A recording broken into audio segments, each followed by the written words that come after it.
Hinihikayat ng Department of Energy ang mga consumer na magtipid sa kuryente ngayong umiinit na ulit ang panahon. Ang Metropolitan Waterworks and Sewerage System naman, walang nakikitang kakulangan sa water supply.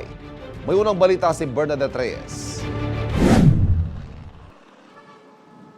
Hindi pa opisyal na nagsisimula ang tag-init pero may mga babala na ng mataas na heat index o damang init sa ilang lugar sa bansa. Sabi ng Metropolitan Waterworks and Sewerage System o MWSS, habang umiinit ang panahon, tumataas din ang konsumo sa tubig.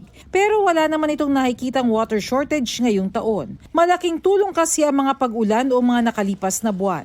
At katunayan, lumampas pa sa spilling level ang Angat Dam na nagsusupply ng mahigit 90% ng tubig sa Metro Manila. Sa ngayon, mataas siya, so nasa 13 meters above our regular elevation na 200 meters. So maganda naman yung naging epekto ng pag-ulan nitong ating pong nakaraang buwan at nung end of December, kaya po natin napataas yung ating elevation ng Angat. Sakaling magkaroon ng mga water interruption, hindi raw ito dahil sa kakulangan ng tubig. Mainly, yung mga maintenance activities na regular nating ginagawa, like yung mga plant maintenance activities, mga valving activities, mga leak repair activities po natin. Sa kabila nito, hinihikayat pa rin ng MWSS ang wastong paggamit ng tubig, bagay na dinidiskartehan na ni Annaliza. Yung una pong banlaw, nabanaw po sa maruruming damit.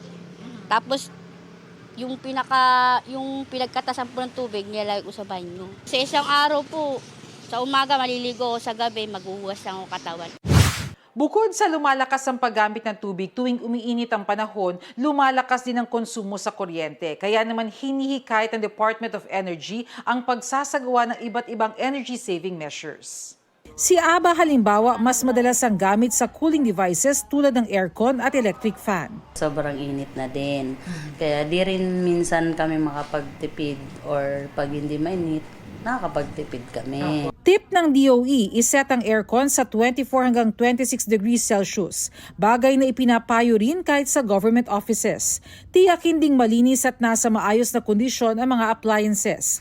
Kung bibili ng bagong ref o aircon, inverter type ang piliin para mas matipid ang konsumo. Ito ang unang balita, Bernadette Reyes para sa GMA Integrated News.